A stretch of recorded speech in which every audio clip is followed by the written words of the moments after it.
रात का समय था और गांव में अंधेरा छाया हुआ था। संदीप अपने खेत से घर लौट रहा था। रास्ता सुनसान था और हवाएं सर्द थीं। संदीप ने सुना था कि इस रास्ते पर अक्सर अजीब घटनाएं होती हैं, लेकिन उसने कभी विश्वास नहीं किया था। चलते चलते उसे लगा कि कोई उसके पीछे पीछे आ रहा है। उसने पीछे मुड़कर देखा, लेकिन वहां कोई नहीं था।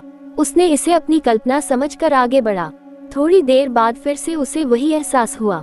इस बार उसने सावधानी से पीछे देखा और देखा कि एक परछाई उसका पीछा कर रही थी।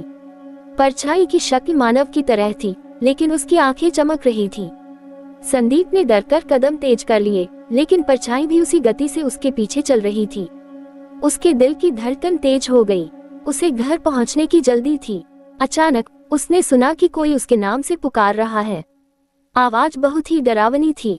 वह दौड़ने लगा। दौड़ते दौड़ते उसने देखा कि वह रास्ता भटक गया है। वह किसी अजनबी जंगल में पहुंच गया था। उसकी सांसें फूल रही थी और डर से उसकी हालत खराब हो रही थी।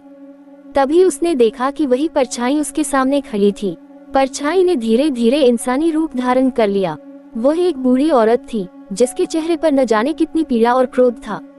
उसकी आंखें खून की तरह लाल थीं। उसने संदीप की ओर इशारा किया और कहा, तूने मेरी जमीन पर कब्जा किया, अब तुझे इसकी सजा भुगतनी होगी। संदीप घबरा गया और कुछ बोल नहीं पाया। बूढ़ी औरत ने उसके पास आकर उसके माथे पर अपना ठंडा हाथ रखा और संदीप की चीखें जंगल में गूंज उठी। अगली सुबह गांव वालों ने संदीप को उसके खेत में बेहोश पाया। वह कभी भी अपनी सुध बुध वापस नहीं पा सका। गांव में आज भी लोग उस रास्ते से गुजरते हुए डरते हैं और कहते हैं कि संदीप की चीखें अब भी उस रास्ते पर गूंजती हैं।